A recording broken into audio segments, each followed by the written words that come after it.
Bonjour et bienvenue dans En pleine tasse, épisode 9. Et aujourd'hui, je reçois Claire Thomas. On va vous parler de l'endormissement. Parce que pour bien dormir, il faut déjà savoir s'endormir. Et d'où le titre Arrête de compter les moutons. On va essayer de casser plein de croyances sur tout ça, sur l'endormissement, le sommeil, etc. Ça va être très riche. Euh, Claire, écoute, bonjour et merci d'avoir accepté l'invitation. Ça a été assez vite, on a échangé tous les deux et puis on s'est dit qu'il fallait absolument faire quelque chose. Je te laisse te présenter un petit peu pour qu'on te découvre et puis ensuite, on va lancer tout ça. Avec plaisir. Déjà, merci. Bonjour à tous. Voilà, merci Rémi de m'offrir cette opportunité de m'exprimer, ma tasse et moi, donc auprès de vous. Donc voilà, je suis Claire Thomas, l'auteur de la méthode Objectif Sommeil, qui met les neurosciences au service de l'insomniaque chronique. J'ai créé aussi le premier séminaire sur le sommeil, qui a réuni 15 intervenants d'expertise transverse et complémentaire sur le sommeil. Donc voilà, je suis vraiment très très touchée que Rémi m'ait proposé d'intervenir à ses côtés dans ce podcast, parce que c'est vrai que de manière assez naturelle, le lien que Rémi propose justement entre la performance des sportifs de haut niveau et justement ce qui peut se passer au niveau du sommeil et de la récupération, puisque la récupération devient vraiment vraiment clé. C'est vraiment un pont que j'ai hâte d'explorer à ses côtés. Ouais, au départ, je recherchais un spécialiste du sommeil parce que j'ai beaucoup d'athlètes et beaucoup de gens. Alors, j'accompagne pas que dans le sport, même si la plupart des personnes que j'accompagne sont des athlètes de haut niveau, mais j'accompagne aussi maintenant de plus en plus de gens dans la vie quotidienne. Je travaille aussi en entreprise, etc., dans des associations, et ça, c'est vrai que c'est un fléau. Beaucoup de gens se plaignent de mal dormir, de pas réussir à s'endormir le soir. Je me suis encore endormi à minuit, à 2 heures, et puis on s'endort au dernier moment, quoi, à 2 heures avant de se lever parfois. Et de toute façon, moi, pour mes athlètes, un athlète qui dort mal, j'ai limite envie de dire que ça sert à rien qu'il aille en compétition ou qu'il fasse son sport, parce que sur le long terme, ça va être très compliqué. Et donc, je recherchais quelqu'un pour échanger là-dessus, justement, pour comprendre un petit peu. Et puis, je me suis rendu compte que on n'avait pas tous le même problème, qu'on n'avait pas tous les mêmes techniques pour s'endormir, qu'on n'avait pas tous. Il y avait des croyances. Alors, vous savez que je suis spécialiste un peu des croyances, et du coup, on essaie de voir les choses d'une autre manière pour croire différemment, en fait. Et aujourd'hui, c'est ce qu'on a envie de faire. C'est un peu de briser toutes ces croyances qu'on a sur le sommeil. Et la première question, c'est qu'est-ce que tu entends le plus absurde sur l'endormissement ou sur le sommeil? Qu'est-ce que les gens te disent, les clients ou les personnes que tu peux croiser? Qu'il faut qu'ils fassent des choses pour pouvoir accéder au sommeil.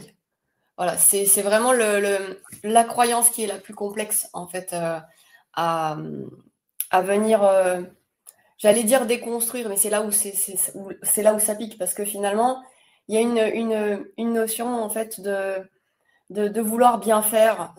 Généralement, les personnes, en tout cas, qui viennent me voir et travailler sur leur sommeil, donc c'est des gens, ça fait quand même très longtemps qu'ils ont des difficultés d'y accéder. Et c'est des gens, généralement, ils ont un profil qui est assez récurrent. Des gens qui ont pas mal de responsabilités, c'est des gens bien avec beaucoup de valeurs. Ils ont, par exemple, l'injustice les agace fortement. C'est des gens qui aiment l'excellence, qui sont plutôt perfectionnistes, qui aiment contrôler, avoir un peu un contrôle sur leur environnement. Et en fait, ce qui se passe sur le sommeil, c'est là où le bas blesse. Parce que, en fait, autant sur d'autres domaines, plus on met du contrôle, plus on va atteindre des niveaux de performance et atteindre des objectifs qui vont être élevés, plus on le fait sur le sommeil et plus il nous échappe, plus il court. Et ça, donc, en fait, la croyance la plus complexe, en fait, à accompagner, c'est justement ce fait que cette idée que en fait le sommeil on le choisit pas, et donc c'est pas parce qu'on va appliquer une recette qu'on va y accéder. Exactement, ouais, mais je suis un peu. C'est vrai que ces recettes, en fait, quand je vois des livres de développement personnel où on dit, ouais, faut se lever le matin, faire son lit, etc. Alors, je trouve ça complètement absurde. Et je sais que, en plus, ça se vend à des milliers, des dizaines de milliers d'exemplaires et les gens sont à fond dedans, ils croient, en fait. Bah, évidemment, ils se raccrochent à ce qu'ils peuvent. Et quand on est un peu Oui. en détresse parce qu'on n'arrive pas à faire quelque chose qui nous pourrit la vie, on tente Oui. tout. Et on voit ces espèces de recettes qui m'agacent énormément. Et de toute façon, le but, c'est qu'à la fin de ce podcast, dans 30-45 minutes à peu près, on puisse avoir des choses justement à faire ou ne pas faire. Mais ce ne sont pas forcément des recettes. Je sais que pour le coup, alors moi, j'ai la chance de pouvoir m'endormir un peu où je veux quand je veux. mais, les gens, on est jaloux, ils nous énervent, ceux-là, on a envie de les taper, ceux-là. mais parfois, ça m'arrive quand même de ne pas réussir à m'endormir. Mais je profite de ce moment.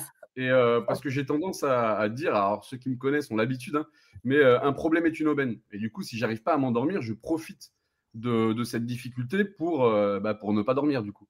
Et j'essaie de m'écouter un peu. Et tu parlais de contrôle. Et ça m'intéresse énormément parce que, alors, moi, je fais le lien souvent avec les gens qui manquent un peu de confiance en eux, etc., qui ont besoin de tout contrôler parce que ça les rassure. Et j'ai l'impression, tu me dis si je me trompe justement, que pour s'endormir, eh ben, c'est un peu plus du lâcher prise et puis se laisser aller et donc peut-être un peu quitter ce besoin de sécurité et de se mettre un peu. On se sent peut-être un petit peu plus vulnérable, non, quand on fait ça, ou est-ce qu'il y a un lien entre contrôler, lâcher prise, sécurité, vulnérabilité? C'est vraiment une vraie question que je me pose, j'ai pas du tout la réponse. Je vais avoir ton avis là-dessus. La question, elle est très bien posée, donc je la trouve judicieuse. Je pensais au contraire que tu avais déjà toutes les clés. En fait, oui, la manière de voir les choses, c'est que le sommeil, il est défini grâce à l'INSERM, donc pardon, pas du tout. L'INSV, l'Institut national de la vigilance du sommeil et de la vigilance, je vais y arriver, définit finalement le sommeil comme un espace, une baisse de vigilance entre deux états d'éveil. Et ça, c'est quand même extrêmement important de comprendre cette notion. Donc, en gros, on est en éveil, et entre les deux, on a le sommeil. Le sommeil, en fonction du stade dans lequel on est, donc là, je pense que vous pouvez tout trouver sur Internet, c'est vraiment très simple. En fonction du stade de sommeil, on va avoir une succession de trains, de wagons. En fait, et notre nuit est un train, une succession de wagons. Chaque wagon dure à peu près 1h30. Et dans chacun de ces wagons, on va descendre jusqu'au sommeil profond, dans l'idéal, bien sûr.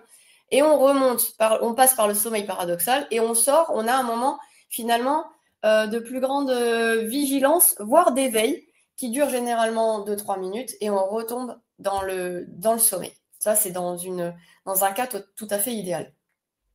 Et en fonction du stade, on va avoir plus ou moins de vulnérabilité, mais de vraie vulnérabilité, celle où en fait on est à la merci d'une bête sauvage qui peut nous bouffer. Voilà, si on est vraiment sur un côté assez primitif, c'est vrai que lorsque l'on est en sommeil profond, on est quasiment en atonie, c'est-à-dire que notre corps, les muscles vont être quand même très très très relâchés, et là il va falloir vraiment un tremblement de terre pour nous réveiller, quelque chose de vraiment fort, nos sens sont coupés.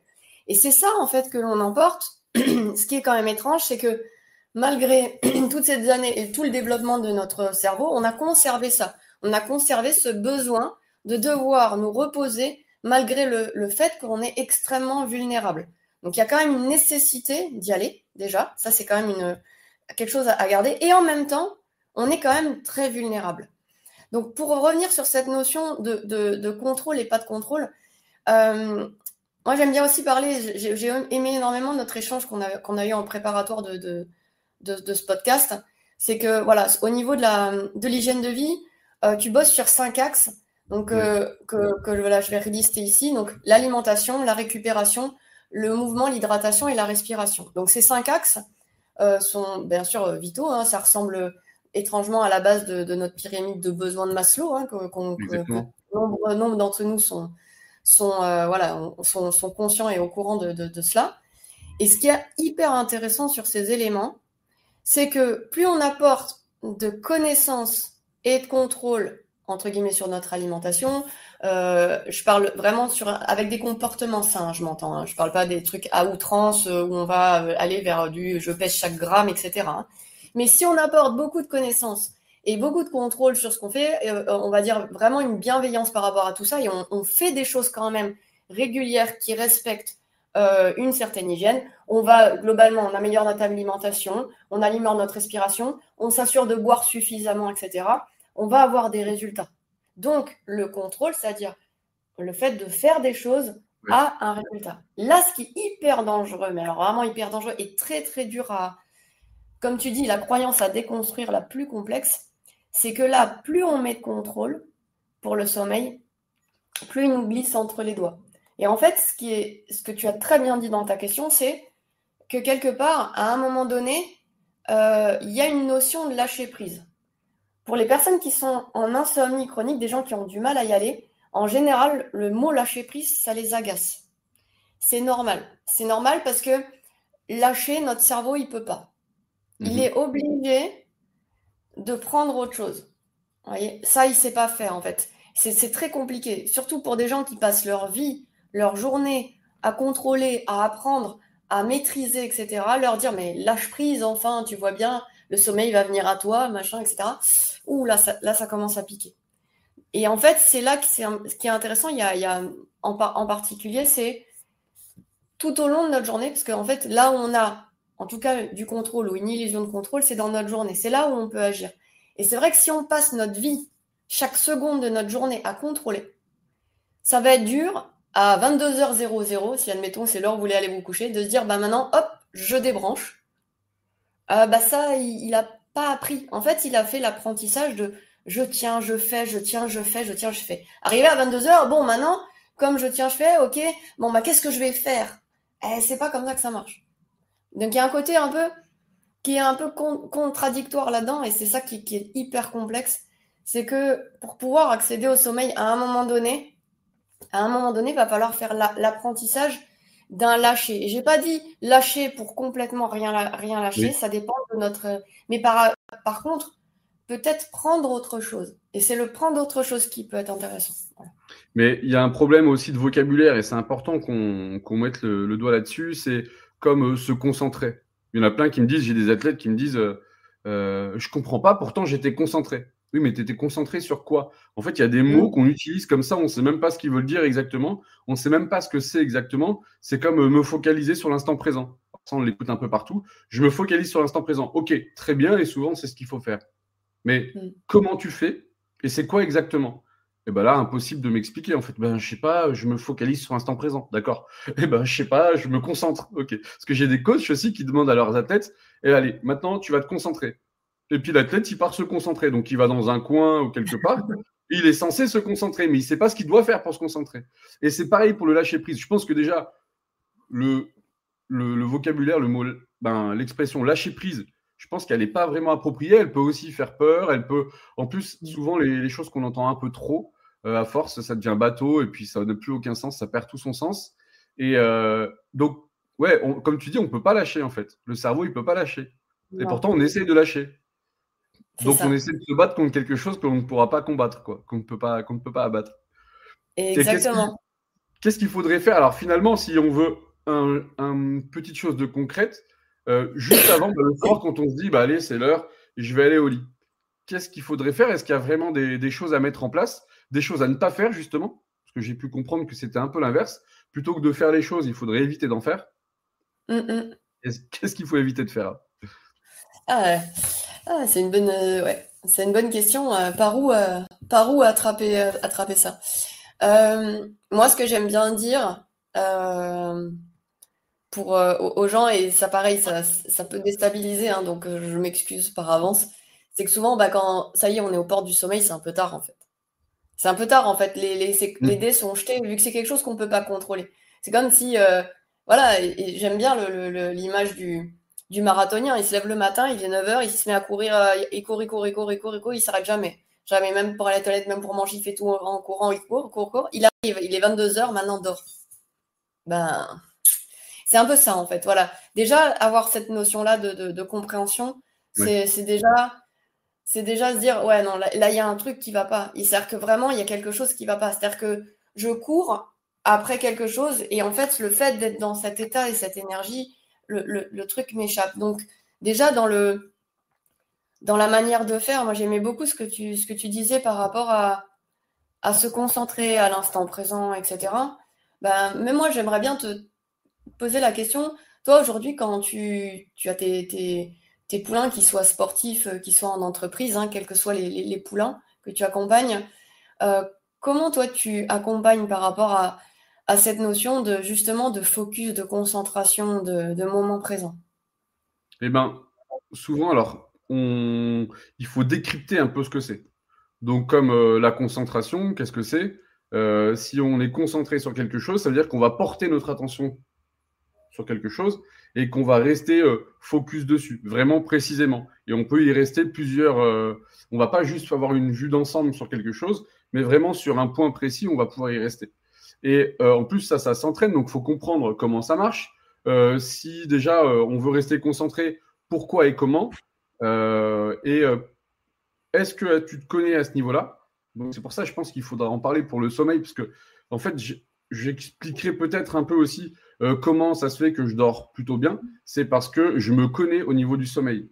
Et je sais de quoi je suis capable dans le pire quand je dors bien et quand je dors pas bien. Et de connaître ça, du coup, je suis moins anxieux sur tout ce qui est endormissement, etc. Et donc c'est exactement pareil sur, donc si je prends un exemple, comme ça on prendra le sommeil ensuite, mais sur la concentration, c'est est-ce que tu te connais sur la concentration? Si je te demande combien de temps tu peux rester concentré, tu sais pas. Personne ne sait combien de temps ils peuvent rester concentrés. Et la moyenne entre 6 et 66 ans, j'ai eu la chance de faire le test d'ailleurs il y a quelques années à la Cité des Sciences, et ben c'est 3 minutes. Donc c'est-à-dire qu'on peut rester focus sur quelque chose 3 minutes, et toutes les 3 minutes, on se déconcentre. Alors bien sûr, ça s'entraîne. En fait, c'est comme un sablier. On prend un sablier, hop, je commence à me concentrer, on le retourne, le temps de concentration s'écoule, mais on ne sait pas combien de temps on a. Et des fois, il faut savoir se déconcentrer aussi. Donc, stop. Et comme ça, pendant ce temps, le sablier se recharge. Et ensuite, je sais que je peux me reconcentrer. Donc, avec mes athlètes, je le travaille. Donc, on apprend à savoir ce que c'est que la concentration, comment marche la concentration. Et ensuite, du coup, on va apprendre aussi à se déconcentrer. Donc, savoir quand il faut que je me concentre et pour quelles raisons et à quoi ça va me servir. Et aussi à me déconcentrer. Si je suis concentré quand je vais boire de l'eau parce que j'ai une pause, eh ben, je suis en train d'utiliser de la concentration pour rien. Là, il faut que je lâche complètement mon focus sur ce que j'ai à faire, etc. Je peux même parler d'autres choses, de ce que je vais manger ce soir, de rigoler avec les copains. Et ensuite, je repars pour la concentration. Donc, apprendre à se concentrer et à se déconcentrer. Donc, déjà, on essaie de comprendre un peu tout. Et je pense que c'est un peu pareil pour l'endormissement. Quand je dis que je me connais là-dessus, je vais expliquer ce que ça veut dire. C'est que, alors déjà, j'ai eu un problème est une aubaine, c'est que j'ai eu la chance d'avoir mon premier garçon, qui a 12 ans maintenant, qui ne dormait jamais, mais vraiment jamais. S'il dormait 3-4 heures par nuit, 3 heures d'affilée, déjà, c'était énorme. On était content de pouvoir dormir 3 heures d'affilée. Ouais. Et donc, du coup, avec ma femme, on sait que de toute façon, c'est déjà arrivé de ne pas dormir pendant 3-4 nuits, ou très mal pendant des mois, vraiment. Très, très mal pendant des mois. Quand je dis très mal, c'est 3 heures par nuit. Alors, ça paraît pas crédible, mais c'est la réalité. Et même encore il y a peu de temps, en fait, il s'endormait pas avant 1h ou 2h du matin. Et le matin, il se levait à 7h, pas fatigué. Il allait en cours, jamais de problème de... Quand il dort en plus. Hein. Quand il dort, on ne peut pas le réveiller, c'est impossible. Et par contre, il se réveille le matin à l'heure et il n'y a aucun problème. Maintenant, du coup, là, il grandit, il est un peu plus mature, il prépare ses affaires, il va se coucher. Maintenant, il sait que c'était un gros problème avant et il a voulu le prendre en main, ce problème, en fait. Et donc, maintenant, il travaille beaucoup dessus, il essaie de s'endormir, il essaie de faire tout ça. Donc, on n'a plus ce problème. Mais déjà, je sais que s'endormir pendant, 3 jours même, je sais que je peux être performant quand même, avec quelques petites lacunes, mais je sais que je suis capable de travailler, même si je n'ai pas dormi.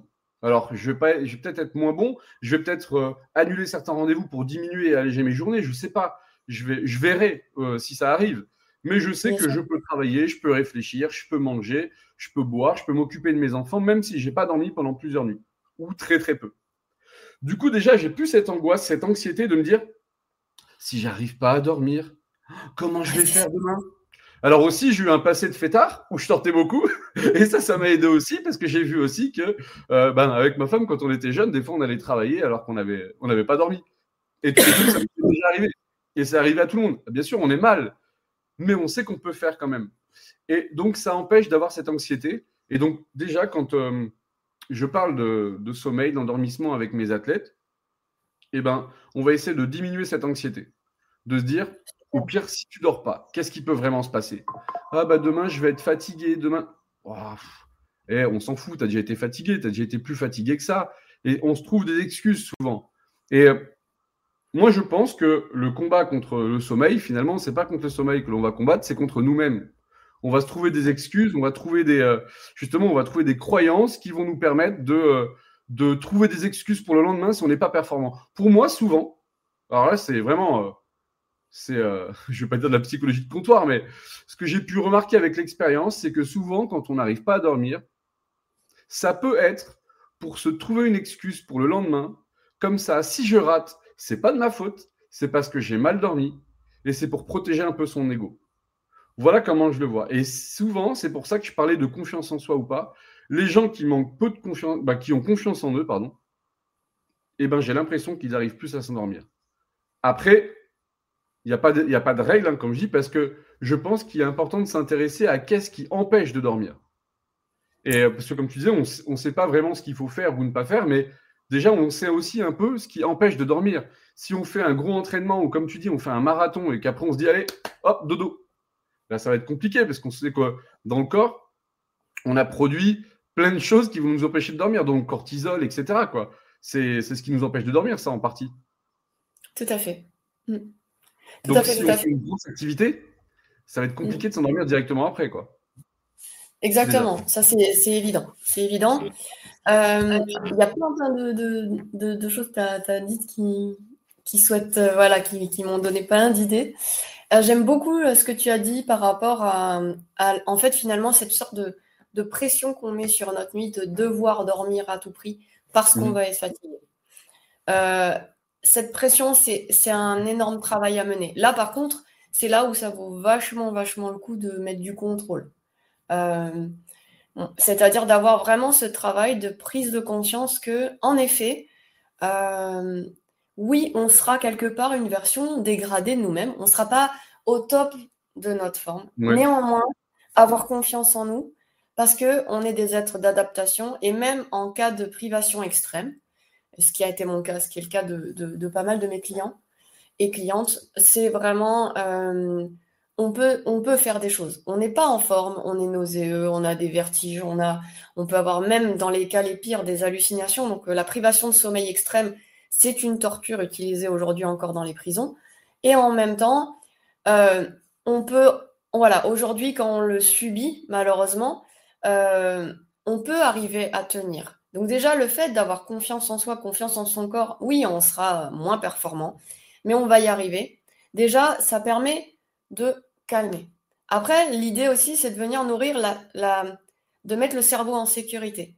Si, du matin au soir, on s'arrête jamais, le lendemain non plus, le surlendemain non plus, pendant des semaines et des semaines, moi, c'est un mot que j'ai défini moi, hein, que je propose. J'appelle ça un sas. Votre cerveau, il a besoin de sas. Il a besoin d'être rassuré et de pouvoir aller avoir la confiance et la possibilité d'un moment de pouvoir récupérer. C'est-à-dire de se dire, voilà, à ce moment-là, dans mon emploi du temps, par exemple, demain, de telle heure à telle heure, j'ai rien mis. Oui. Ça, c'est hyper important. Parce que, en fait, et c'est là où c'est un poil contradictoire, c'est que votre cerveau, lui, c'est un outil pour optimiser, organiser. Il va mettre dans votre emploi du temps la durée exacte pour accomplir les tâches. Sauf que lui, il ne sait pas que vous allez être fatigué ou non. Il ne sait pas non plus, il ne connaît pas, par définition, les imprévus. Et ça, malheureusement, c'est extrêmement anxiogène parce que votre niveau de fatigue, vous ne le connaissez pas. Et en même temps, il a besoin d'un espace pour se dire, voilà, c'est pas grave. Si il se passe ça, le mauvais sommeil, un imprévu, quelque chose de lourd, eh bien, je vais avoir en fait quelque part un espace pour pouvoir encaisser. Et en fait, parce que votre cerveau, il ne peut pas encaisser trop. À un moment donné, il ne peut pas. Il va se mettre en tension, en surchauffe pour pouvoir tenir et pour pouvoir résoudre tous les problèmes. Et ça, si ça s'accumule dans le temps et qu'il n'a pas de perspective, ça vient alimenter une insécurité. Et l'insécurité, c'est là aussi le travail sur l'insécurité, il est primordial. c'est qu'on a tous des notions d'insécurité différentes. Vous allez avoir potentiellement des choses un peu lourdes de votre vie, etc., qui vont générer justement, on parlait tout à l'heure d'un manque de confiance en soi, de ci, de là, de devoir performer à tout prix. Donc, tout un tas aussi de croyances sous-jacentes qu'on a héritées. Oui. Non, j'ai perdu le fil de mon idée. Je vais t'aider à rebondir sur 2-3 trucs, hein, parce que du coup, quand tu parles, ça me donne plein d'idées. Oui, en fait, c'est ça, mais on se donne trop d'idées, ça va pas du tout, parce que le cerveau, il est pas... Je pars dans un sens, après je pars dans l'autre, et j'ai envie de tout dire, et c'est compliqué. Ouais, c'est ça. Mais je vais rebondir sur ce que tu as dit, Vas-y. parce que quand tu parles de planning d'emploi du temps, et déjà, alors il y a un truc qui me vient tout de suite, c'est, alors tout le monde se plaint aujourd'hui que les journées sont trop courtes. J'ai pas le temps de tout faire, faudrait qu'une journée dure 48 heures au lieu de 24, etc., etc. Je suis sûr que tous ceux qui nous entendent là sont un peu d'accord avec nous. Et en fait, pour moi, c'est la manière dont on va voir les choses. Par exemple, si je n'arrive pas à dormir ou si je m'endors tôt et du coup je me réveille à 5 heures du matin, ça nous arrive aussi tous de se réveiller à 4 heures, 5 heures du matin. On se dit on a encore 2 heures, 3 heures à dormir, je ne sais pas après votre emploi du temps. Et on se dit oh là là, je vais être crevé. Mais si tu te réveilles à 5h30 en forme et que tu n'arrives pas à te rendormir, arrête de me dire que tu es crevé. Profite d'être réveillé pour faire quelque chose. Et moi, si je me réveille à 5 heures, je me lève à 5 heures et je me dis ah, d'habitude, je me plains que la journée est trop courte. Là, j'ai gagné 3 heures sur ma journée. J'ai 3 heures de plus que d'habitude. Mais ce problème devient une aubaine, en fait. Et c'est tout simplement comment tu vois les choses. Quelle histoire tu veux vivre aujourd'hui, en fait. Soit tu veux vivre, aujourd'hui, tu veux te plaindre, plains-toi, tu n'as pas assez dormi, va te plaindre toute la journée. Tu as 24 heures, même un peu plus aujourd'hui, tu as de la chance. Tu vas pouvoir te plaindre encore plus longtemps que d'habitude. Ou alors, tu vas optimiser ce moment. Non, mais, et je pense vraiment. Alors, après aussi, quand on parle de planning, il y a des gens qui ne peuvent pas se dire, je vais déplacer un rendez-vous, etc. Il y a des choses, c'est que on va essayer d'influencer les choses ou d'utiliser de l'énergie sur les choses que l'on peut vraiment maîtriser. Alors, moi, j'ai eu la chance de pouvoir déplacer certains rendez-vous. Ce n'est pas le cas de tout le monde. J'ai la chance aussi de pouvoir me reposer parfois. J'ai une pause entre midi et 2, je travaille de chez moi. Si je veux dormir, je dors. Donc après, voilà, chacun son emploi. Mais je pense que tout le monde peut adapter par rapport à son emploi du temps. Il y en a qui je pense aussi que parfois, il faut prendre le train du sommeil. Et ce que je fais de mon côté, je ne sais même pas si c'est bien en fait. Moi, j'essaie d'écouter mon corps, de m'écouter, et j'essaie de dormir quand j'ai envie de dormir. Ça veut dire que ça m'est déjà arrivé de me coucher super tard parce que je bossais, j'avais pas envie de dormir. Et puis de toute façon, tant que j'avais pas fini ce que j'avais à faire, je savais que ça allait me trotter dans la tête. Et du coup, donc je vais pas gaspiller du temps à essayer de m'endormir dans mon lit sur le dos comme ça, à regarder le plafond, alors que ce temps-là, je pourrais l'optimiser à travailler. Et du coup, peut-être gagner un autre moment demain, plutôt que de le faire demain de 16h à 17h, par exemple, et peut-être que demain, de 16h à 17h, je serai en train de dormir, du coup. Et en fait, je pense que c'est... Donc, on peut revenir sur le lâcher-prise, mais pas uniquement sur l'endormissement, mais sur son planning. Ça veut dire que, mais personne dort de 16h à 17h, mais on s'en fout, en fait. Pourquoi faire comme tout le monde? C'est pas parce que personne le fait qu'il ne faut pas le faire. C'est pour ça, arrêtez de lire des livres où on vous dit ce qu'il faut faire. Faites ce que vous voulez faire et ce que vous pouvez faire. Et les gens qui font leur lit le matin, c'est peut-être parce qu'ils peuvent. Il y en a peut-être qui ne peuvent pas le faire parce qu'il y a quelqu'un qui dort encore dedans, qui se lève plus tard. Et du coup, avant de partir au boulot, je ne fais pas le lit, vu qu'il y a quelqu'un dedans. Non, mais voilà, en fait, j'essaie de le prendre un peu avec humour parce que c'est des trucs qui m'agacent beaucoup. On essaie de faire comme tout le monde. Moi, le conseil que je donne, c'est faites comme vous. Voilà. Et puis, s'il n'y a personne qui se lève à 3 heures du matin, pourquoi vous ne pourrez pas vous lever à 3 heures du matin jusqu'à 5 heures et vous recoucher 2 heures après? Pourquoi pas si c'est comme ça que ça peut fonctionner pour vous? Alors, je ne sais pas si je dis que des conneries, mais je ne pense pas. En tout cas, ça marche pour moi. Donc, j'aimerais bien avoir ton avis là-dessus. Eh bien, écoute, super intéressant. Là, en fait, l'écueil, le truc que tu as de plus que, on va dire, nous, et c'est pareil, ce n'est que ma vision. Tu as dit un truc super important, c'est que tu es connecté à ton corps et que tu l'écoutes, en fait. Et ça, il faut vraiment savoir qu'il y a des gens qui sont très, très, très, très têtes, qui ont complètement déserté à la fois leur corps et leurs émotions. C'est-à-dire qu'ils sont là, Ouais. ils ont, pour des raisons X ou Y, ils sont passés dans un mode un peu en mode autonome. Je gère, je gère, je gère. Et donc finalement, les besoins fondamentaux de base, on les écoute même plus. C'est-à-dire, voilà, en fait, simplement, c'est assez simple en fait de comprendre ce truc-là. C'est combien d'entre nous ont résisté pendant, je sais pas moi, des minutes, des demi-heures, des heures, voire plus, à ne pas aller aux toilettes parce qu'ils étaient sur un truc et qu'ils veulent pas le faire. C'est-à-dire qu'à un moment donné, le corps, il se tait. En fait, il a plus voix au chapitre. C'est-à-dire que oui, on a le coup de barre. Après le repas de midi, on irait bien se coucher. Mais non, non, t'écoutes pas, tu vas prendre un café. Non, ça suffit pas, j'en prends deux, j'en prends trois. Et en plus, faut être performant. Et c'est ça, en fait, on en vient petit à petit. Et c'est là où il y a un peu un côté, est-ce que je le subis ou est-ce que, voilà, choisi, subi. C'est ce truc-là qui commence à piquer. Parce que le problème, c'est toujours la même chose. C'est que si on continue de faire l'apprentissage d'un surcontrôle, d'un j'écoute pas, ouais, là, on est en réunion, il y a quelqu'un qui fait une réflexion qui me heurte profondément, mais je vais quand même laisser, enfin, garder bonne figure parce que il y a mon boss, il y a mon machin, il y a mon truc, je vais prendre sur moi. Voilà, je vais prendre sur moi. Ça, Ouais. ça se paye. Ça a un coût. Et donc, au fait, on va rester à l'intérieur. Voilà, qu'est-ce que je me dis? Non, mais attends, je pèse le pour le contre, je le fais pas, etc.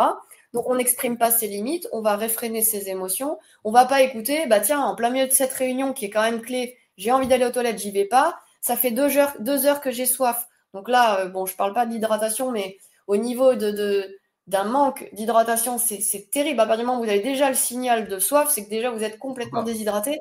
Donc Ouais. ça, voilà. Et là, ça a des conséquences cérébrales sur votre capacité à résoudre des problèmes. Et pourtant, vous êtes en mode autonome que dans votre tête.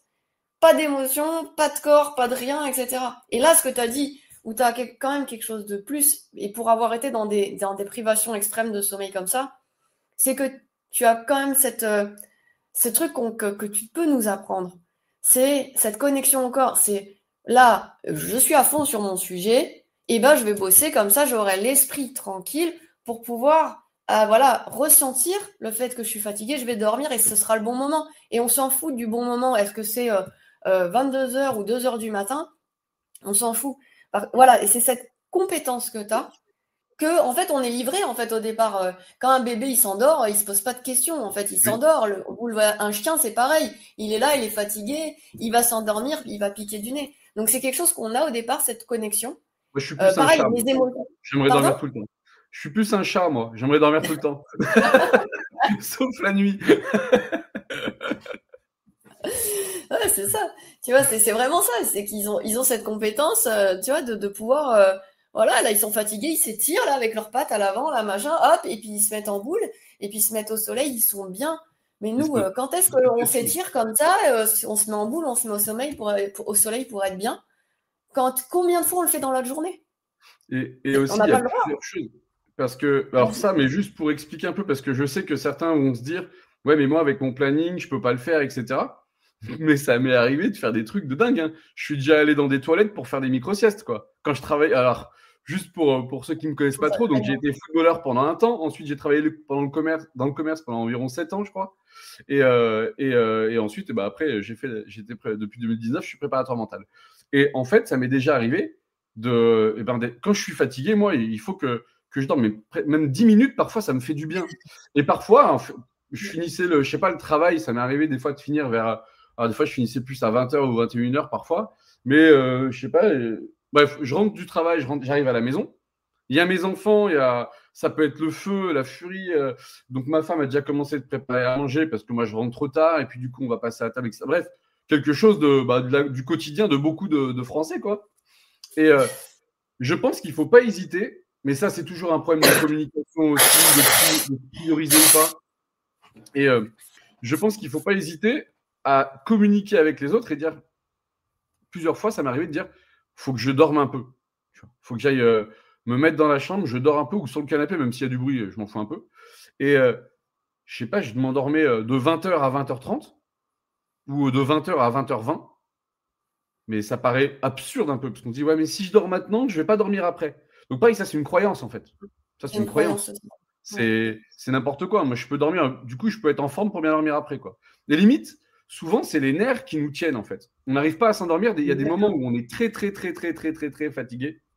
Et comme on a dû prendre du café, on a dû se booster pour être performant et tenir, comme tu le disais, et performance, performance, performance au travail, dans la vie quotidienne, avec les enfants, etc.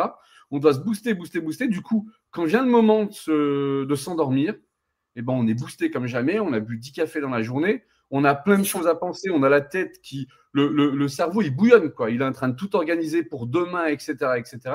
C'est impossible de s'endormir dans ce cas-là. Ou alors, il faut faire plein de trucs qui apaisent et puis se changer les idées correctement. Et puis voilà. Mais je pense que parfois, il ne faut pas hésiter, quand on peut, eh ben, à dormir un peu dès qu'on a un moment. Moi, j'étais un des. Et puis j'en connais qui le font, hein. Mais quand j'avais une pause d'1h30 le midi, alors quand je rentrais chez moi, je mangeais. Alors ça, c'est pas très bon non plus, hein, mais je faisais des choix en fait. Soit je mange bien, je prends le temps de manger et je dors pas. Soit je mange en speed et après je dors 30 minutes, 45 minutes et je repars au travail. Et il y en a qui me disent ouais, mais si je fais ça, je vais être cuit après.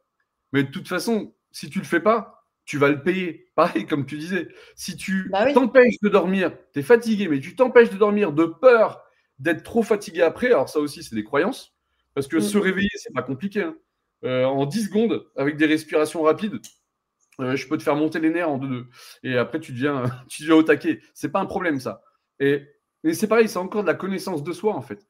Si on sait, comme j'expliquais tout à l'heure, si on sait se déconcentrer et se reconcentrer, et si on sait se calmer et s'exciter, et ben du coup, on n'a plus peur de ne pas être performant ou de trop être excité pour s'endormir.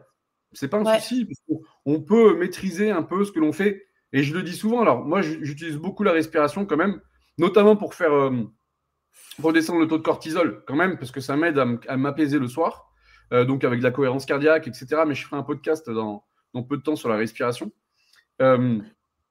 Et du coup, je dis toujours, pour garder le contrôle sur la situation, parce qu'on parlait de contrôle, garde le contrôle sur ta respiration. Et je considère qu'à partir du moment où c'est moi qui décide à quel rythme mon cœur va battre, eh ben, je fais ce que je veux quand je veux, en fait, grâce à ça. Et c'est encore de la connaissance de soi. Et je pense qu'il faut apprendre à se connaître. Il faut s'interroger sur comment je suis quand je suis fatigué, comment je suis quand je n'ai pas dormi, comment je suis quand j'ai beaucoup dormi aussi. Et avec ça, ben, le puzzle, on arrive à le remettre un petit peu en place et on se découvre un peu. Et puis du coup, des fois aussi, il ne faut pas avoir peur d'être dans le rouge, de tenter des choses, de se dire, eh ben, je vais peut-être me tuer à la tâche, mais et puis je vais voir ce que ça donne, quoi. Et puis je vais peut-être aussi très peu dormir pour voir ce que ça donne. Je vais pourquoi pas se tester aussi. C'est de l'entraînement, en fait, je pense. Je pense que c'est un peu l'entraînement. Ouais, tout à fait. Je sais pas si tu veux rajouter quelque chose là-dessus. Excuse-moi, ça a coupé. Oui, je veux bien rajouter un truc. Là, tu parlais sur sur les signaux. Alors, pareil, c'est des petites. Je veux juste vous partager des petites clés comme ça. Souvent, en fait, quand justement on n'entend plus le corps et les signaux de fatigue extrême, et que, comme tu dis, notre cerveau prend le relais, le stress prend le relais, qu'on est bourré d'hormones pour tenir. En fait, il y a là, comme le corps, on l'écoute plus, ça peut être intéressant d'écouter d'autres signaux. C'est-à-dire que, par exemple, ça peut être de plus arriver à avoir une suite logique dans ses idées. Ça peut être, en fait, de commencer à s'énerver, à crier sur, je sais pas, ses proches ou quoi, à être exaspéré de bêtises. Et ça, en fait, ça va être des signaux. Ou alors, si vraiment, vraiment, vous êtes complètement, entre guillemets, vous avez complètement déserté tout ça, y compris ces aspects-là, peut-être aussi de faire confiance aux proches. C'est-à-dire qu'à un moment donné, il faut qu'ils vous le disent avec amour, parce que si vous êtes à bout de nerfs déjà, ça peut peut-être alimenter, mais qui peut vous dire, bon, là quand même, on voit que tu as l'air vraiment exténué, qu'ils le verbalisent, au lieu de dire, oh là, tu commences à nous casser les pieds, à nous gueuler dessus, mais tu es peut-être exténué, n'hésite pas à prendre un moment pour toi. C'est aussi, parfois, se reposer sur l'environnement, l'entourage. Ça m'est déjà arrivé, en fait, de rencontrer une personne, elle était tellement dans un état de stress et de tension extrême. Et donc, je savais qu'une de ses collègues, qui était une amie, il me disait, il faut absolument que tu parles avec mon boss parce que oh là là, il dort pas, et puis tu vois, en journée, on a du mal à travailler avec lui. Elle me met en contact avec lui, on commence à discuter. Le gars, oui, il commence sa phrase, il se barre. Et là, tu te dis, ah ouais. Et en fait, c'est là où il y a quand même vigilance, c'est que là, la personne, dans ce cas-là, moi, je peux rien faire pour elle parce qu'il n'y a pas de demande. Là, c'est pas elle qui demande. Donc là, il y a quand même, il faut être toujours, nous, en tant qu'accompagnants, on est là pour aider ceux qui ont déjà un niveau de conscience, se dire, il y a quelque chose qui ne va pas, je sens que j'ai quand même un peu une part, les clés en main et je peux agir. Là, la personne, c'est mort.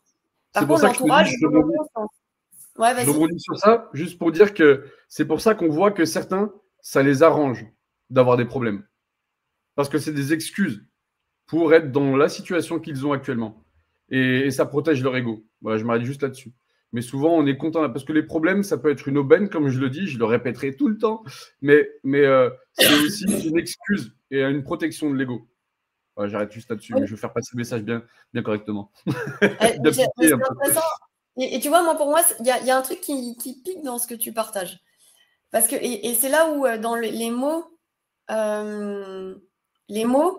vont être importants. Parce que c'est là où, voilà, je vais être vraiment honnête. Quand on est vraiment dans une privation extrême, c'est tellement douloureux l'état dans lequel on est.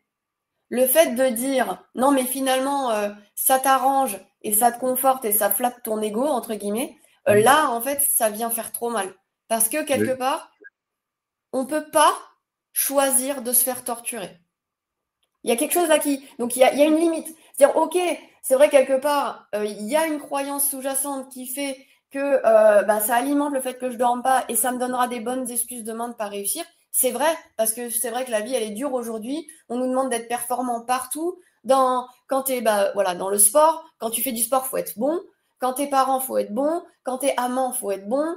Il faut être bon partout, en fait. Donc, c'est quelque chose qui est très, très lourd. Donc, on a envie. Mais en même temps, c'est tellement exigeant que des fois, on se dit, mais je vais jamais y arriver. Il faut que je dorme, il faut que je sois au top pour y arriver. Et donc, en fait, l'accès au sommeil devient complexe. Mais bon, en même temps, donc on peut se dire, comment on dit, massacrer finalement soi-même son propre sommeil pour se donner de bonnes excuses. Et en même temps, mon Dieu, mais on peut vraiment pas choisir de subir ça. C'est horrible. Déjà, c'est horrible. C'est jamais conscient. C'est jamais conscient, en tout cas. C'est horrible de ne pas dormir, c'est horrible d'échouer. Dans tous les cas, c'est vraiment un niveau de souffrance qui est fort et c'est là où les accompagnants, comme ce que tu fais, c'est là où c'est hyper puissant. C'est de venir accueillir avec amour ce avec quoi vient l'autre pour venir rajouter et remettre un peu de confiance là où il n'y en a plus, en fait. Mais je pars toujours du principe où le cerveau réussit toujours. Donc, ça veut dire que si tu ne dors pas, il y a un avantage à ça. C'est inconscient, hein. Donc tu ne le trouveras pas comme ça juste en te posant la question. Il faut travailler là-dessus.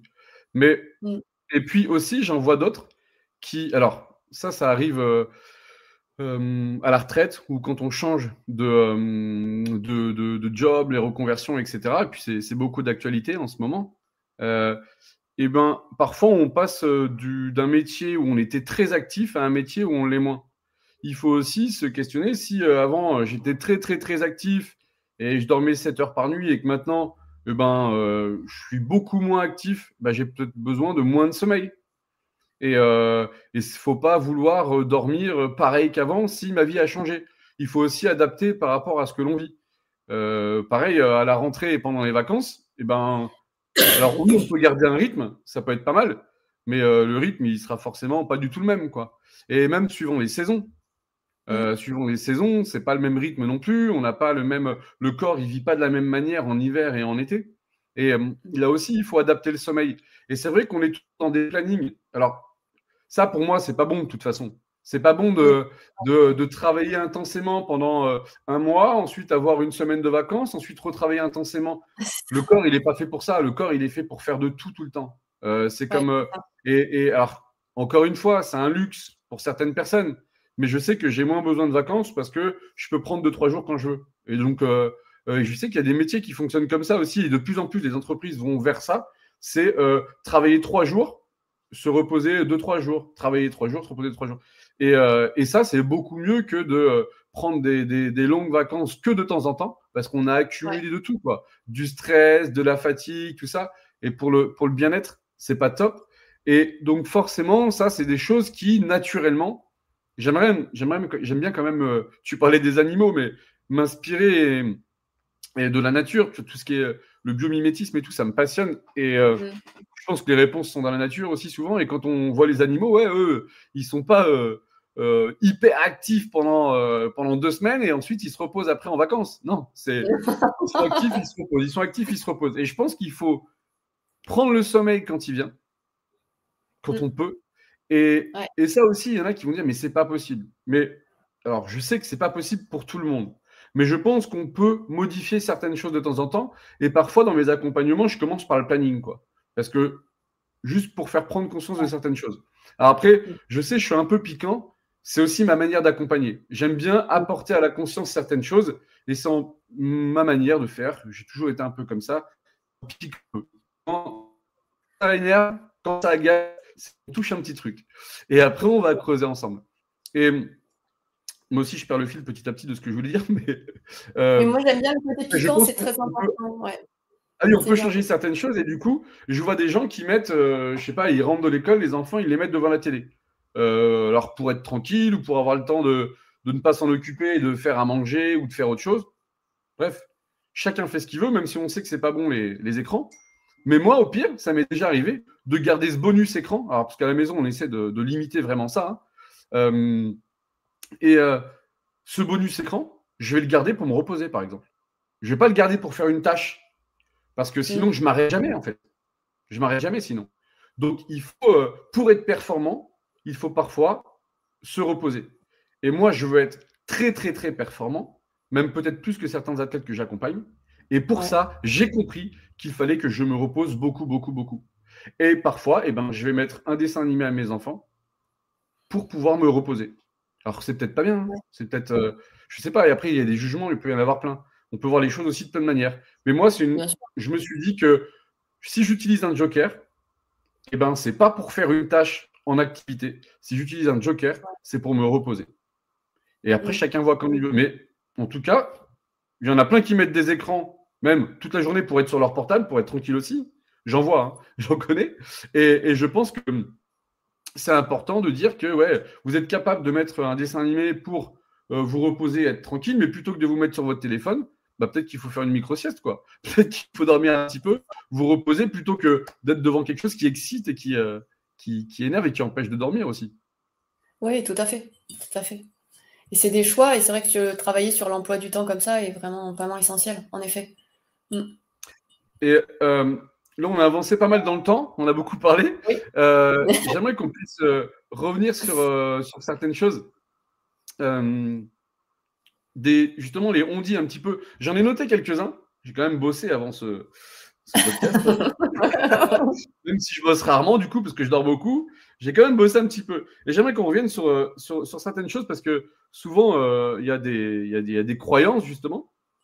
Alors, déjà, suivant notre âge, on sait que il faut dormir plus ou moins. Ça, qu'est-ce que tu en penses? Je pense que c'est vrai. Suivant l'âge, il faut dormir plus ou moins et suivant aussi notre activité. Mais je pense que ce n'est pas une fin en soi si on ne dort pas exactement nos 7 heures ou des fois si on dort plus et si on dort moins. Ouais, non, je suis tout à fait d'accord avec toi. En fait, bien sûr, vous allez avoir le sommeil des enfants, vous allez avoir le sommeil des adolescents qui est aussi qui change de structure. Les adultes, ceux qui travaillent, ceux qui sont à la maison, etc. Vous allez avoir aussi la femme avec ses propres, on va dire, challenges, avec aussi l'arrivée de la ménopause, etc. Tout ça, à un moment donné, et tout, hein, ce que vous mangez impacte votre sommeil, ce que vous prenez comme médicament impacte votre sommeil. Tout impacte. Donc, de toute façon, à un moment donné, ça devient quand même une grosse pelote de laine bien mélangée, bien serrée. Et plus on essaye c'est bien d'avoir des connaissances et tout ça pour pouvoir alimenter le fait de relâcher. Les connaissances, là, sont utiles. Là où les connaissances peuvent être délétères, c'est que justement, quand ça nous alimente le fait de mettre plus de contrôle. Oui, alors je vais me coucher à telle heure, je vais faire ci, je vais faire ça, etc. Et je suis tout à fait d'accord avec toi. Le fait de venir... en tout cas, ma manière de bosser, c'est beaucoup plus de faire comme tu le proposes, c'est d'aller reconnecter sur le besoin de base. c'est à un moment donné, tu es crevé, tu vas te reposer ou tu vas dormir. Donc là, ça dépend. Si le sommeil est accessible, on y va. Sinon, il y a d'autres moyens. Mais en tout cas, on vient récupérer. Sinon, non. En fait, c'est vraiment de venir beaucoup plus.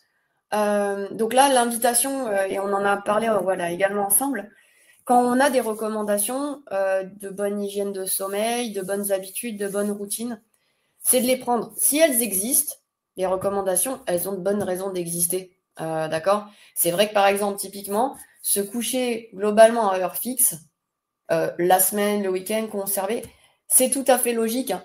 Parce que sinon, c'est comme si vous, tous les week-ends, si vous avez un horaire de coucher la semaine, un horaire de coucher le week-end, c'est comme si vous preniez un avion et que vous vous tapez du décalage horaire tous les week-ends.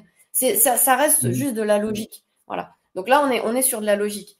Et pareil, l'exposition au soleil, on est des êtres diurnes. Le soleil va nous aider à réguler nos propres hormones. Donc on peut pas dire non, mais moi, je vais pas m'exposer, ça sert à rien. Ben non, t'es un être vivant comme les autres, tu le fais.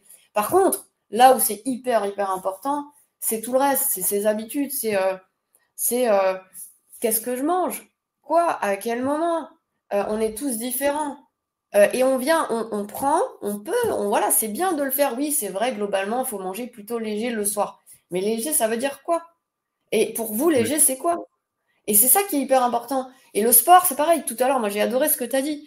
C'est vrai que si on fait une séance de sport, on peut pas rentrer chez soi tout transpirant. Bon, allez, je vais au lit. Non, ça forcément, il y a un truc. On voit bien que de manière logique, ça passe pas. Et en même temps, vous êtes un trader parisien, jeune, sportif, etc. De 8 heures le matin à 20 heures, vous êtes devant vos trucs à faire vos calculs, etc. Vous êtes tapé 1 heure de transport le matin, 1 heure de transport le soir, vous rentrez chez vous. Est-ce que là, il vaut mieux prendre une douche fraîche parce que chaud, c'est pas bien. Hein. Donc, une douche fraîche et on va se coucher. Ou alors, d'aller se faire une séance de sport intense, même s'il est 22h, rentrer à 22h30, 22h45 et d'avoir là un process de redescente, puis d'accompagner finalement la baisse de température qui est propice. On est obligé d'avoir le corps qui descend en température pour accéder au soleil. C'est pareil, c'est logique. Et d'avoir quelque chose de beaucoup plus, une notion, j'évacue pour pouvoir, comme tu disais, je travaille pour pouvoir libérer la bande passante. Et là, voilà, donc il y a quelque chose de beaucoup plus, je me connecte j'expérimente et finalement, rien n'est à prendre pour argent comptant. Attends, tu as dit un truc tout à l'heure, je voulais dire, moi j'aime bien quand tu piques. C'est quelque chose que je trouve hyper puissant quand les gens ils sont en conflit. C'est-à-dire que quand tu vas aller les voir, il y a des gens, écoute, tu vois bien dans ton emploi du temps, prends ton téléphone, regarde-le, tu vois bien que là, tu vas pas pouvoir en rajouter, t'en mets trop, c'est pas possible. Non, mais moi, je peux pas. Et là, en fait, ce qui est génial... Choix, ouais. J'ai pas le choix. J'ai pas le choix, c'est comme ça et tout ça. Et là, en fait, ce qui est top, c'est d'aller chercher l'absurde. C'est-à-dire que là, on va essayer de lui en rajouter. On lui en rajoute. Encore. Parce que là, le cerveau, à un moment donné, non, mais en fait, je peux pas. Ah, donc tu peux pas. Ah, parce qu'il y a une limite, en fait. T'as pas le choix. T'as pas le choix. Mais ouais, il y a plein de. Je parle de qualité du temps. C'est comme l'entraînement. Donc, je sais qu'il y a beaucoup d'athlètes qui nous écoutent, mais c'est comme l'entraînement. Il y en a qui s'entraînent 3 heures, mais sur 3 heures, ils vont s'entraîner réellement ou progresser ou vraiment travailler que 1 heure parfois. Donc, c'est inutile. Je préfère un athlète qui va s'entraîner 30 minutes, mais correctement, qu'un qui va faire 3 heures en faisant n'importe quoi. Et la qualité du temps est importante. Comme tu parles de quelqu'un qui travaille beaucoup, qui finit tard, parfois, rentrer à la maison, il vaut mieux pas ne pas dormir tout de suite et puis profiter d'un temps justement qui va permettre de faire redescendre un peu tout ça pour mieux s'endormir. Donc, se coucher plus tard, mais mieux, plutôt que de vouloir absolument dormir parce qu'on voit le temps qui dépasse, qui file, et se forcer à se coucher, mais pas bien. Et donc ça, ouais, je suis tout à fait d'accord avec toi. Il faut la qualité du temps, il faut préparer les choses. Et parce qu'il y a aussi, quand on dit, ça je sais pas, j'ai pas les réponses, mais je pense qu'il faut pas s'alerter quand on n'arrive pas, parce qu'on dit aussi souvent, il faut s'endormir avant minuit, sinon on ne pourra pas dormir, le sommeil sera moins réparateur, etc. Alors peut-être que ça a été prouvé scientifiquement, etc., mais je pense qu'à partir du moment où on s'alerte pour quelque chose parce qu'on ne rentre pas dans les clous, eh ben, il est là le problème. Alors que si on ne s'alerte pas de ne pas rentrer dans les clous et qu'on s'adapte, bah là, on réduit le problème. Ça, c'est ma croyance à moi, en tout cas. C'est comme C'est ça que vrai. c'est sur ces croyances-là que je me base. Après, on a compter les moutons, alors, du coup. C'est utile ou pas pour s'endormir? Ah bah, il Pour y le en a coup, ça peut et être utile parce que ça va attirer l'attention ailleurs quand on rumine, exactement. ça. C'est pas mal. Parce que justement, Voilà, je pense qu'il y a plein de choses. D'ailleurs, on va vous donner un peu des méthodes parce que j'en ai quelques-unes. D'ailleurs, j'en ai inventé une que je vais vous donner après. Mais il y a après, il y a des méthodes militaires aussi que j'ai. En fait, moi, j'en ai plein. J'ai plein de méthodes, mais je les utilise suivant mon état, en fait. Et je ouais. pense que c'est le problème de. On a des méthodes pour s'endormir, mais on veut utiliser toujours la même. Alors que tous les soirs, on n'est pas dans le même état. Et je J'aime pense beaucoup qu'il ce que faut tu dis. adapter un peu ça. Ouais. C'est exactement ça. C'est-à-dire que, bien sûr que parfois, compter les moutons, ça va être bien. En même temps, si vous avez vécu une très grosse journée de stress, qu'il y a quelqu'un qui a vraiment venu heurter vos valeurs, que il s'est passé quelque chose qui a réveillé une vieille blessure, quelque chose qui vient vraiment vous fragiliser intrinsèquement. Les moutons, à part avoir envie de les étrangler, je vois pas trop. Donc en fait, ça va dépendre de comment le mouton. Le mouton, c'est pour moi, ça va être un peu comme vous allez avoir des petits exos comme ça, comme alors ça fait intelligent, hein, mais ça s'appelle le shuffle cognitif. C'est très très bête. Vous prenez un mot comme le mot bouteille, vous prenez la première lettre B. Quel mot vous pouvez créer avec le mot bouteille? Je sais pas, banane. Donc on voit la banane. On prend le deuxième lettre, on prend le O. Le O, olive. Bon, bah, vous voyez une olive. Et en fait, là, ce qui est important là, sur ce type d'outil, c'est et c'est ce que fait naturellement hein, le cerveau, hein, c'est qu'à un moment donné, au moment du lâcher prise, il va venir en fait errer et flâner d'une idée à l'autre, et d'où ça nous mène à des rêves des fois un peu absurdes, où ça commence à se mélanger, parce que bien sûr, notre cerveau a de très grandes aptitudes à tout nous mélanger, et c'est formidable. Et donc, il y a ces outils comme ça qui sont légers, pour moi, ce que j'appelle légers, c'est qui vont permettre justement à lâcher. Ça peut être aussi, à un moment donné, voilà, tout ce qui va être une petite lecture douce, une petite truc léger, la petite tisane avec la petite méditation, la petite musique et tout ça. Je mets le mot petit, pas parce que c'est pas puissant, c'est juste que pour moi, c'est adapté à un état qui est ce que je vais appeler léger, une charge qui est légère en fait. Quand vous êtes très chargé, moi en face, il faut autre chose. Il faut autre chose de beaucoup plus puissant. Là, je parle vraiment pas d'un travail long terme, pas sur un travail long terme. On arrive à la nuit et on regarde un peu notre état de charge. Et si à un moment donné, vous avez une charge, vous êtes rouge vif, allez courir. Vous avez le corps, il est à 200, vous avez juste envie de courir, pourquoi aller dormir? C'est exactement ça. Et ça, c'est déjà hyper important. Chaque jour, même chaque instant, on n'a pas la même énergie, on n'est pas la même personne. Donc là, déjà, rien que ça, les outils sont tous bons. Et le mouton, il est sympa, il est mignon et tout ça. Mais quand on arrive justement quand vous voyez qu'au bout d'un certain nombre, ça prend pas et que votre cerveau, il vient, il part, ça, c'est un indice. Ça devient un indicateur. Votre sommeil, votre qualité de sommeil est un indicateur de votre état de charge, de ce qu'il y a dessous. Et c'est nous, l'idée, c'est de venir, et de toute façon, Rémi, on en avait bien parlé ensemble, c'est d'aller chercher les dossiers et de voir ce qui s'y joue, qu'est-ce qui est caché, quelles sont toutes ces croyances qui font mal et qui alimentent. Ah, mon Dieu, typiquement, ce qu'on a dit tout à l'heure, ah, faut absolument que je dorme. Mais c'est mort, le sommeil, il est parti. Le temps que tu te dis, tu n'as même pas fini la phrase Mais, que ton sommeil, il s'est déjà barré. mais oui. Mais c'est comme, il y a des choses qui sont réelles, mais qui deviennent des croyances ancrées, et du coup, ça devient un problème. C'est comme les écrans. Les écrans, est-ce que Ouais. c'est mauvais pour l'endormissement? Eh ben, évidemment, parce que ça empêche la mélatonine de faire son boulot, etc. Mais en fait, à partir du moment où on se dit que si je fais de l'écran le soir, je ne vais pas réussir à m'endormir, eh ben, si cette croyance commence à être ancrée, si on y croit vraiment, eh ben, Mm. à partir du moment où on va faire de l'écran le soir, comme le cerveau nous donne toujours raison pour protéger notre ego, Ouais. je fais des raccourcis, mais c'est un peu ça, Non, le mais c'est cerveau très va bien. nous donner raison, et ben du coup, il va nous empêcher de nous endormir pour dire ah, j'avais raison, j'ai fait de l'écran, du coup, je ne me suis pas endormi. Alors que si on se dit oui, l'écran, c'est mauvais pour l'endormissement, mais je me suis déjà endormi en faisant de l'écran le soir. Mm. Voilà. Il faut être modéré un peu dans ses croyances, il faut être nuancé. Et je suis le premier à savoir que les écrans, puis je recherche un peu là-dessus, j'essaie de comprendre tout ça et et de le travailler. Je sais que les écrans, c'est mauvais pour l'endormissement, mais je me suis déjà endormi en ayant, je sais pas, regardé mon téléphone pendant 30 minutes ou 1 heure avant de m'endormir. Et je me suis endormi quand même. Donc, c'est comme tout. Ouais, je vais pas être capable de faire ça. Mais tu l'as déjà fait, en fait. Donc, si tu es capable.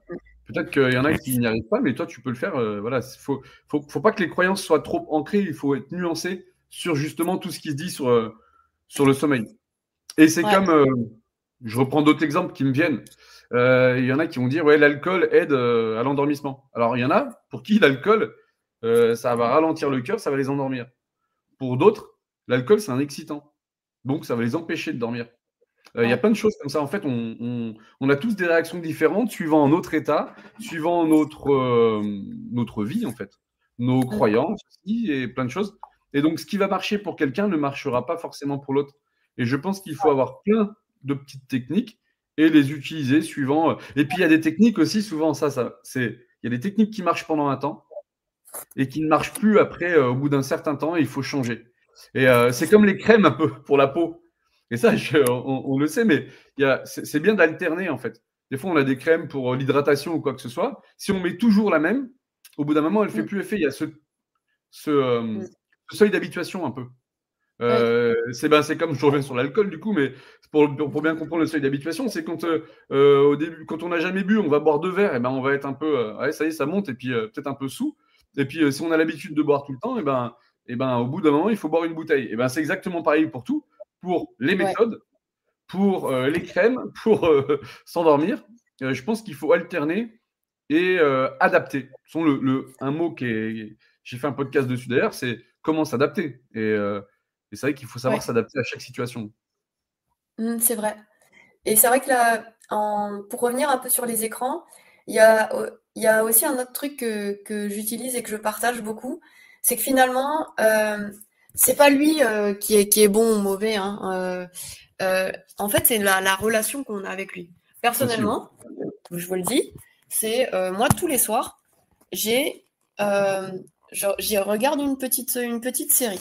Alors, et je l'utilise vraiment quasiment tous les soirs. Et en fait, l'invitation, c'est celle-là. C'est que je trouve que c'est quand même vachement plus facile de demander à l'homme préhistorique de se passer de son téléphone, vu qu'il n'en avait pas. Aujourd'hui, c'est notre prolongement. Aujourd'hui, notre vie, elle est intense. On a des niveaux d'exigence de partout. Et finalement, ça, c'est plus ou moins par moment le seul moment d'évasion, le seul moment qui nous fait du bien. Et au moment où on peut enfin se faire du bien, enfin le soir, enfin lâcher prise, le fameux mot barbare, et ben là, on dit, oh, c'est mal, tu ne toucheras pas ton téléphone. Et je trouve ça quand même, en tout cas dans notre monde, je trouve ça un peu joueur de dire ce genre de choses. Donc, moi, ce que j'aime bien, et j'adore le parallèle que tu fais avec l'alcool, c'est d'avoir les connaissances. L'écran, avec sa lumière bleue, blablabla, ça t'enlève les hormones, machin. L'alcool, ça aide à l'endormissement obligatoirement parce que ça contribue à lâcher prise pour ceux qui ont du mal, à l'esprit. Voilà. Et par contre, il faut le savoir, ça réduit le sommeil profond. Donc la qualité de sommeil est moins bonne. Ça, ce sont des données. Une fois qu'on les a, on les range, on le garde à l'esprit parce que c'est une vérité. Et après, c'est de se dire, mais finalement, je vais caricaturer exprès parce que en fait, tout est finesse. Si vous regardez une émission le soir sur votre téléphone, vous regardez ça de Stephen King, d'accord ? Ou alors que vous regardez la bande de Gaza avec tous ces enfants qui meurent, que ce soit d'un côté ou de l'autre, hein, je ne rentre absolument pas dans ce débat, et donc quelque chose qui est absolument terrible, sur lequel vous ne pouvez absolument rien faire. Ok ? Vous voyez bien que vous n'allez pas être dans le même état psychologique. Moi, la chose, et je vous le partage comme ça en toute honnêteté, j'ai énormément travaillé sur le contenu. Aujourd'hui, ce que je regarde avant de dormir, c'est quelque chose qui va me permettre de compter les moutons, ce que j'allais dire, c'est-à-dire de suffisamment occuper mon esprit, mais en même temps, je suis suffisamment en sécurité quand je regarde la série. C'est suffisamment à la fois divertissant, doux, pas trop heurtant, ça ne touche aucune de mes valeurs, etc., pour pouvoir accéder au sommeil. Et c'est là où le travail, il est bon.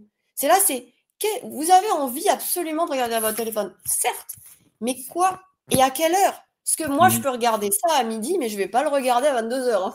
Donc, chacun son truc. On est tous différents. Moi, on me heurte assez facilement. Donc, il y a des choses, je peux pas. Et c'est ça qui est bien, c'est de se dire, ouais, le téléphone, bah écoute, tu veux regarder des vidéos de chats sur les Roomba, comme je dis, bah oui, garde-le, tu regardes, tu vois, ça te fait du bien.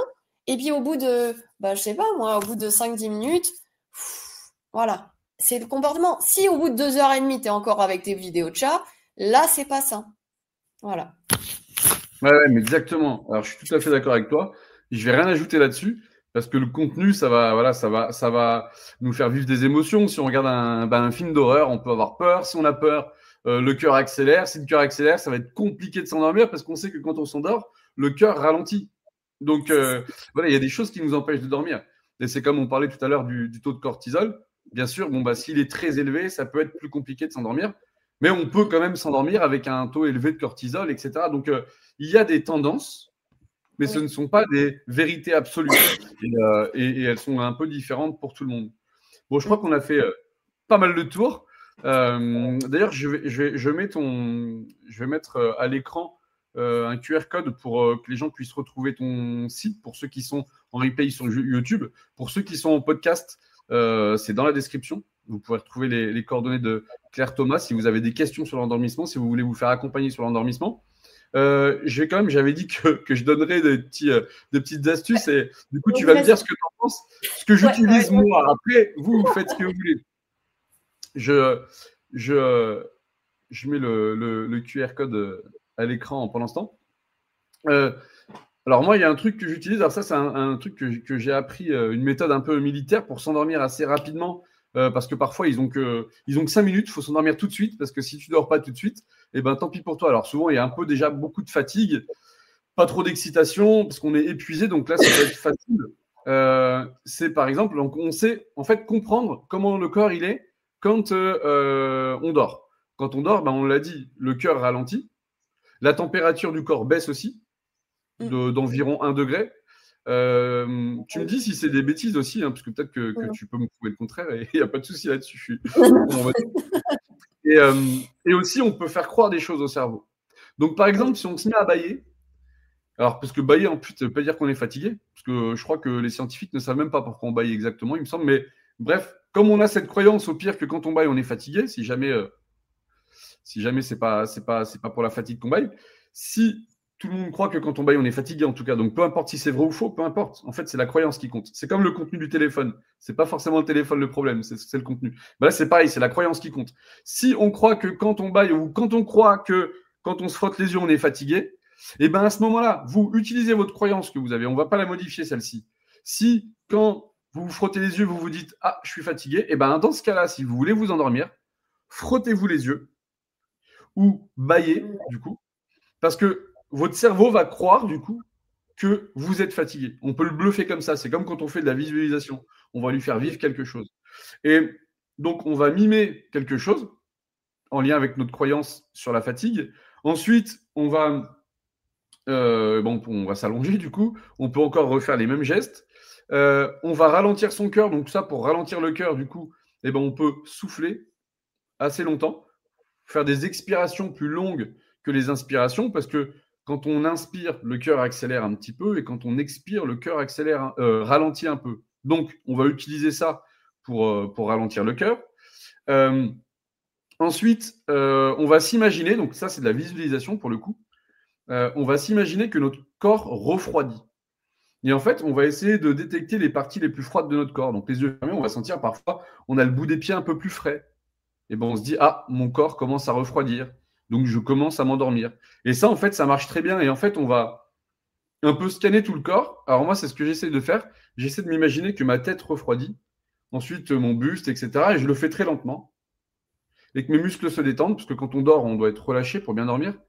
Et en fait, je ne vais jamais jusqu'au pied. Parce que je m'endors toujours avant. Mais pareil, ça dépend des périodes. Donc, ça, c'est une technique qui peut marcher. On va mimer la fatigue. On va ralentir son cœur en expirant longtemps, et ensuite on va s'imaginer que le corps refroidit. Voilà.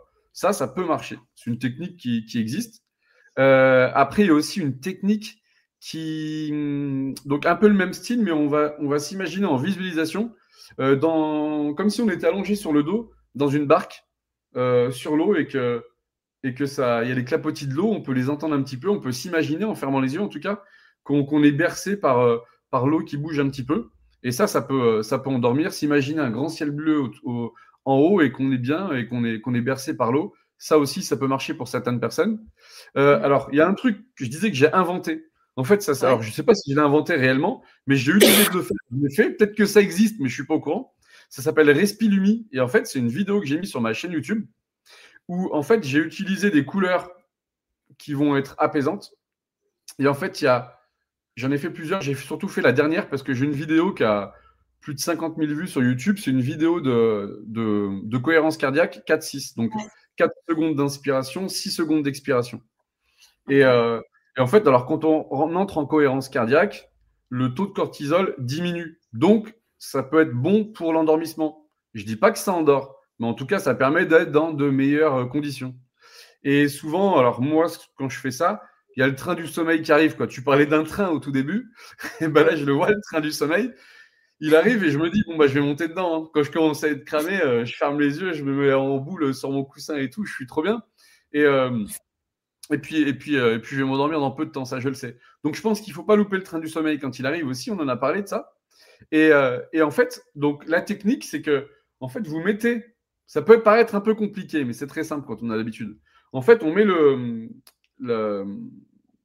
comme on dit, la lumière du téléphone au maximum, le rétroéclairage du téléphone au maximum. En fait, c'est pour s'endormir sans écran et faire la respiration sans écran. Parce que souvent, il y a des applications qui existent et on fait la respiration avec l'écran devant nous.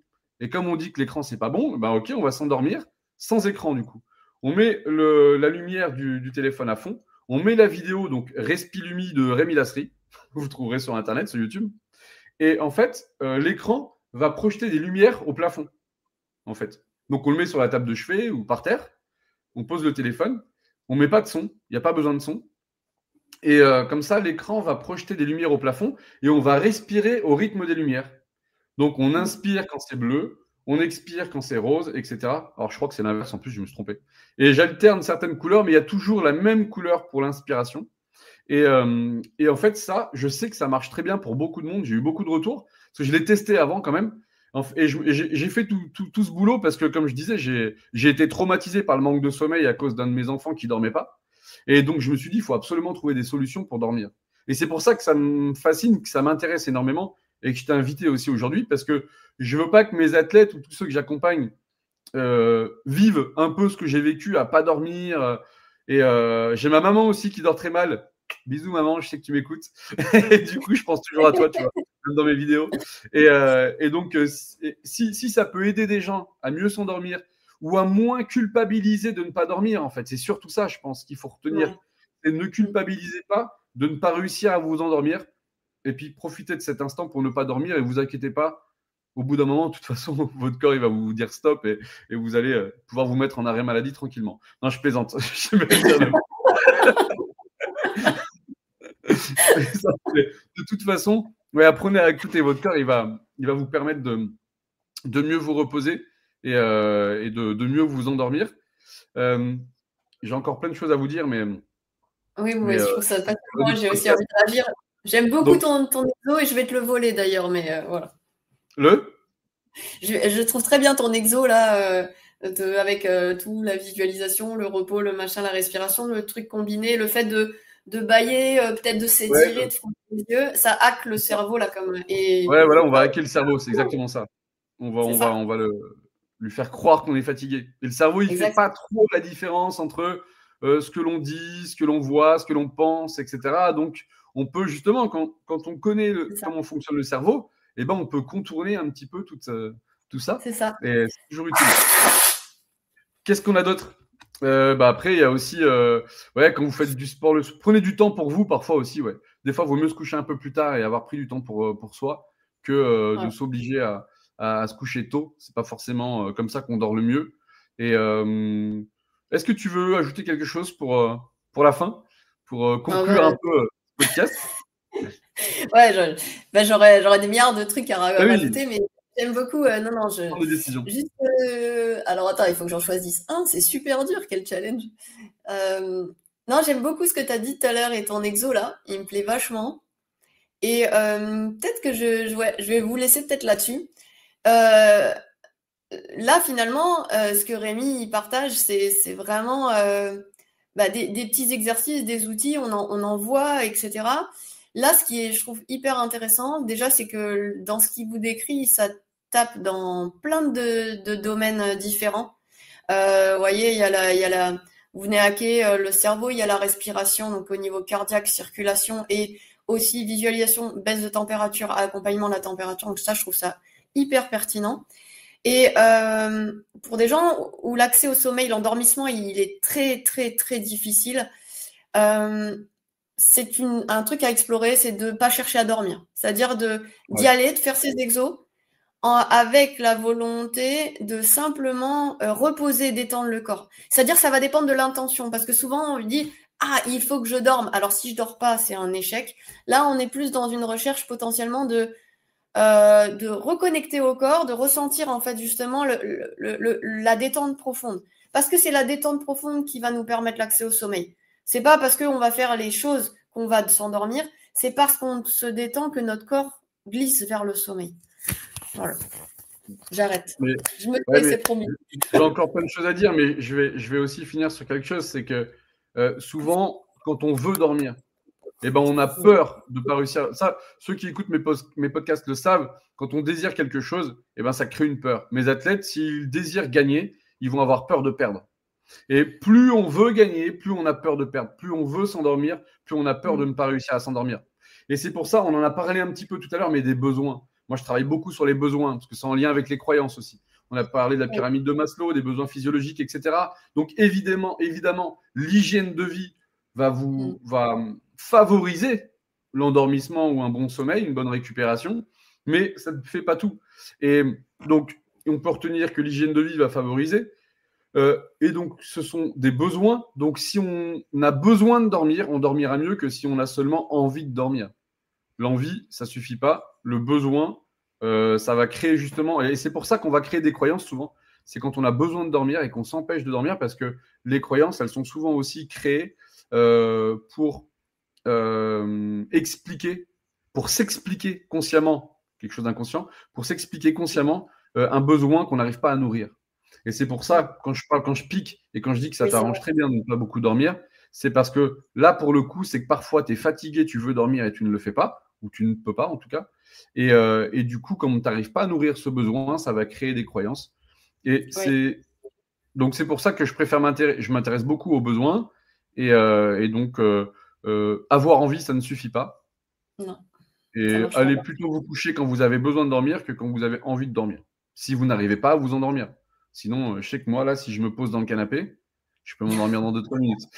Et d'ailleurs, alors, je finis sur une anecdote comme ça, c'est toujours le plus intéressant de rigoler.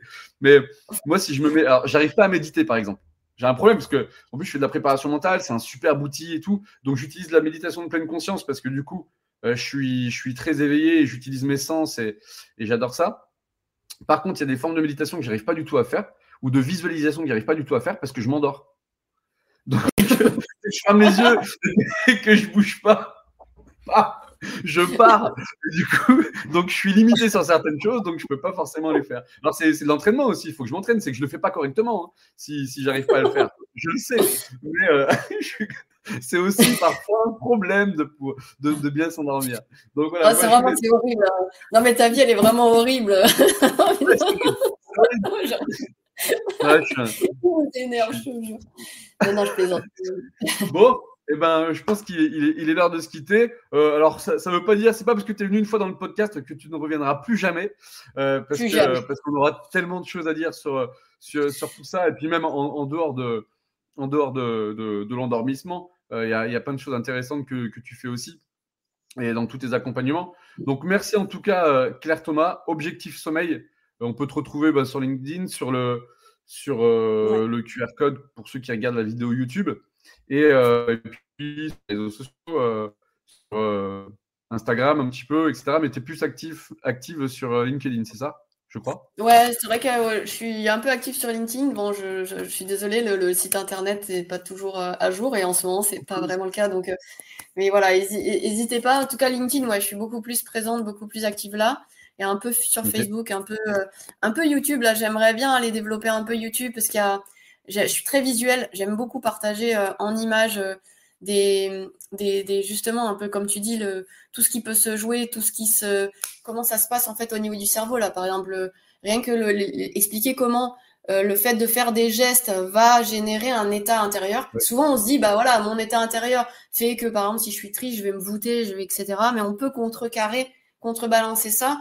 Et le fait de mettre en image avec des personnages et tout ça, ça permet aussi parfois d'un peu plus facilement adopter un peu ce genre de concepts qui peuvent être peut-être pas des fois un peu chiant à lire ou genre de trucs, mais voilà. Donc moi, plus image et ouais, la vidéo me parle bien. Donc voilà, je pense que je vais aller un peu plus là-dessus. Donc @objectif sommeil tout attaché sur LinkedIn aussi. Il y a mon séminaire, vous verrez un peu quelques images. Il y avait des super intervenants. Je rencontre des gens incroyables. Bon, Rémi.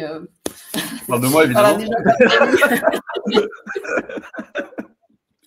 Non, voilà, c'est une super je vous invite à découvrir un peu tout ça, un peu tout son univers. Et puis, je vous dis à très vite. On se retrouve tous les lundis. Il y aura aussi d'autres séries spéciales pour les parents, etc., qui arrivent les mercredis. Donc, on se revoit au moins les lundis pour tous ceux qui nous suivent. Merci de votre fidélité. Abonnez-vous, likez, c'est comme ça que ça marche avec les algorithmes. Et puis, rendez-vous bientôt dans En Pleine Tasse. Merci Claire. Merci à bientôt à tous. Bonne soirée, bonne journée, suivant quand vous nous regardez ou vous nous écoutez. Ciao, ciao. Ouais, salut à tous.